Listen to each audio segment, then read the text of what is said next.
Shattered Ice by Adam Tyler off his album Shattered Ice.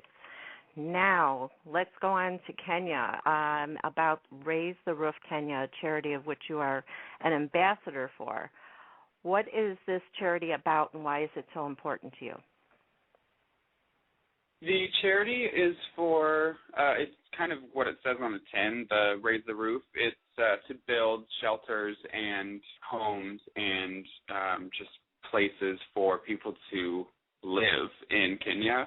And one of the projects they had last year was to create a vocational school for young adults to get the training they need to live sustainable lives. So the charity kind of came to me because my manager is friends with the founder of it, who is Holly, and I met her and fell in love with her and her whole spirit and kind of just passion for Raise the Roof Kenya. And so so I actually ended up releasing Acoustic Ice, which is some of the songs off Shattered Ice in acoustic form, and I released that to raise some money for Raise the Roof Kenya. And I just kind of thought it was a kind of beautiful project and an awesome thing because I think everybody deserves, a place to live. And a lot of these people are born into an environment where they aren't given that and they don't even have the opportunity to. So, and then I actually went to Kenya last year to see, how they lived, all the conditions they had, and meet some of the community. So it was kind of amazing to witness it, firsthand, just because we're not given that insight in America. At least, like I grew up seeing the commercials for that type of stuff on, just on TV, but to see it and to witness it is completely different. So, so it was a really eye-opening experience to just go there myself and kind of witness everything. But I thought that, what they stand for and what they're doing with Raise the Roof Kenya is amazing, and so I really wanted to be involved. Well, I applaud you for your compassion and commitment in helping, these people out. It's so very important to give back.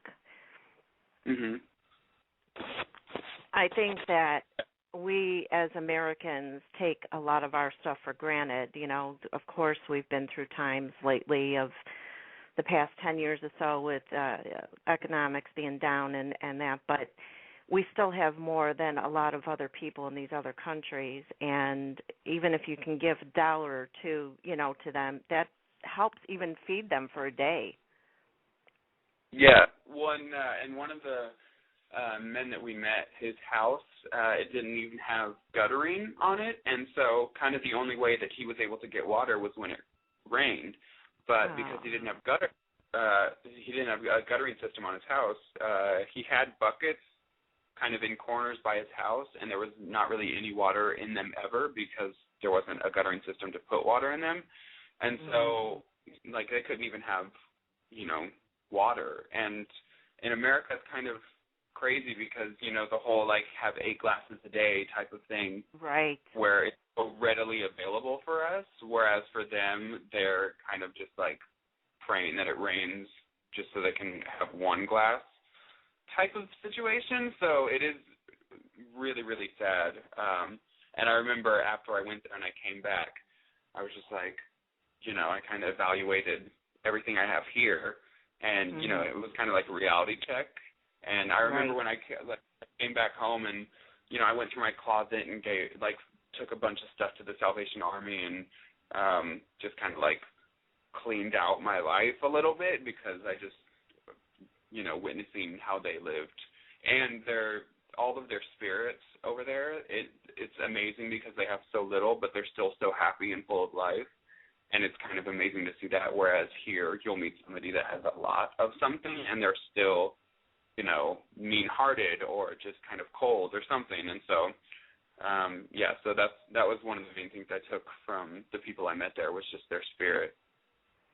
And, with you saying that, I think about, my kids and other children in the world that always want more, and whether you can give it to them or not. I think that a lot of the schools that take the kids to Washington, D.C. for their trips, to learn about our country and our capital and that, is a good thing, but they should also think about, maybe taking them to a country that is in need, or even to these kitchens that they have here in America where these people are coming that are homeless, that are eating food. They need to see these sides of these things, how other people live. And I try to do that with my own children. Yeah, I agree. Yeah, I think people definitely need to witness it at some point in their life, and it's better kind of when it's younger. So it would be cool to have it involved with the schools.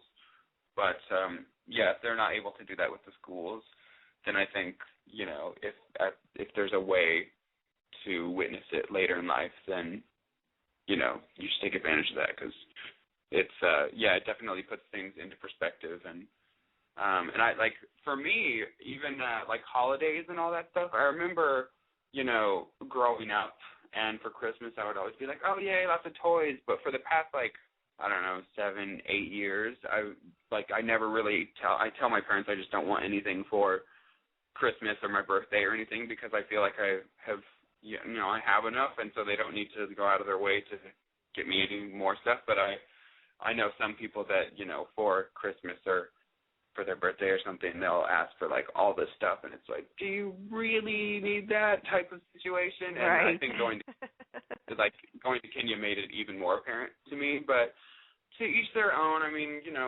people will want things, and, as humans, we can't really help that. But I think it's, like, acting upon those wants. But, yeah, and the commercials around Christmas time don't help either. And all the ads you get in the mail, the kids, the first thing they do is open up those ads and circle, I want this, I want this, I want this, I want this. And especially when they're younger, and you buy them these things and they play with it, at Christmas time, and for a few days after that. And then you notice a couple weeks later they're not even paying attention to it. So that's not something that you needed. You wanted it, but now it's, sitting in the toy box or wherever, And so I make sure that when they were little, they would, take the things that were still usable and give them away, because for kids that didn't have anything at all. Yeah. Yeah, and for me, I don't have kids right now, but that's definitely something I would want in the future. And so I'm going to try my hardest to, not spoil them so completely that they kind of, live the rest of their life in that kind of mindset.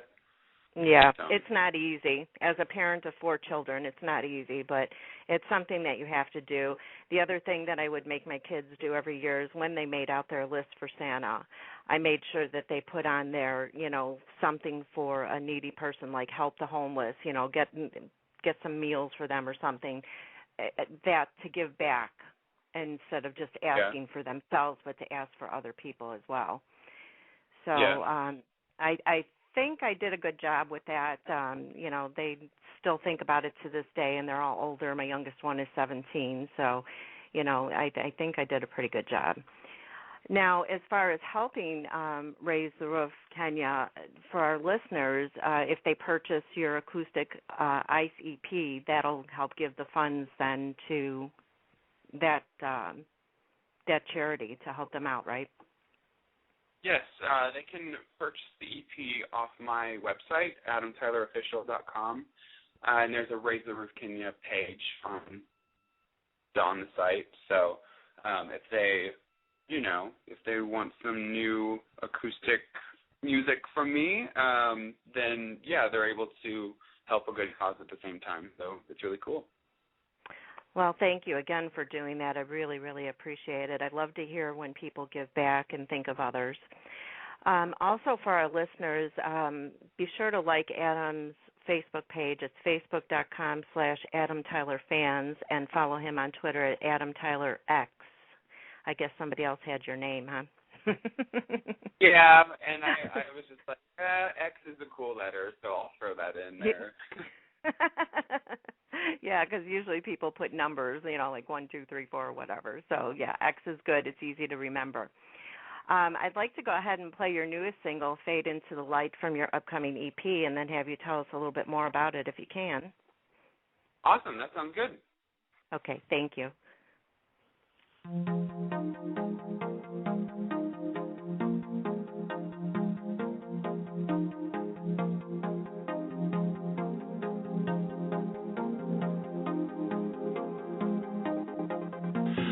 are where I run to stay so I can have you near without the chase. My imagination paints the perfect picture. When I slip to fantasy, I can feel your light surrounding me. It's the only time I know I'll have you closer. I've never had the chance to hold you tight. When I look at you with open eyes, I just need a trip into the dreamland here tonight. Feeling your heartbeat in the black of night. We collide, but like stars you fade into the light. Seeing you so clearly when I close my eyes, I feel alive, but like stars you fade into the light.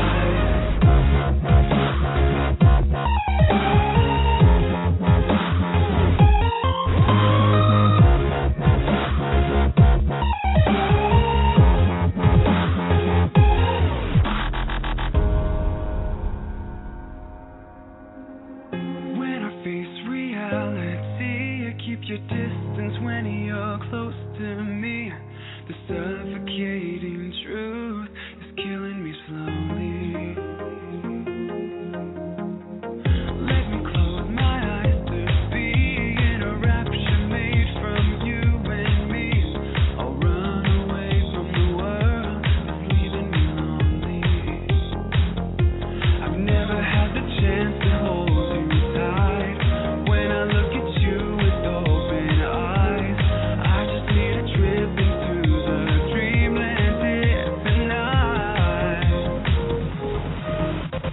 Feeling your heartbeat in the black of night. We collide, but like stars you fade into the light. Seeing you so clearly when I close my eyes, I feel alive, but like stars you fade into the light. Let me sleep so I can dream. You're only there when all I see is darkness. Turn off the light, cover my eyes, so I don't have to bear another minute with a heartless.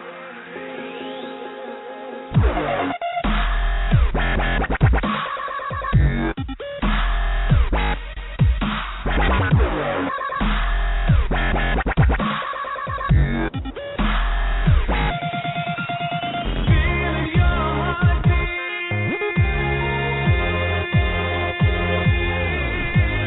feeling your heartbeat in the blink of light. We collide,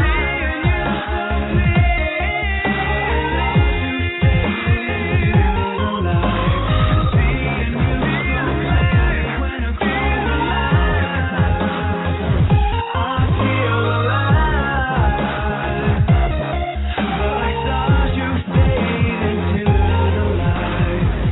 Dreams are where I run to stay so I can have you here without the chase, so I can have you here without the chase, so I can have you here without the chase, so I can have you near without the chase.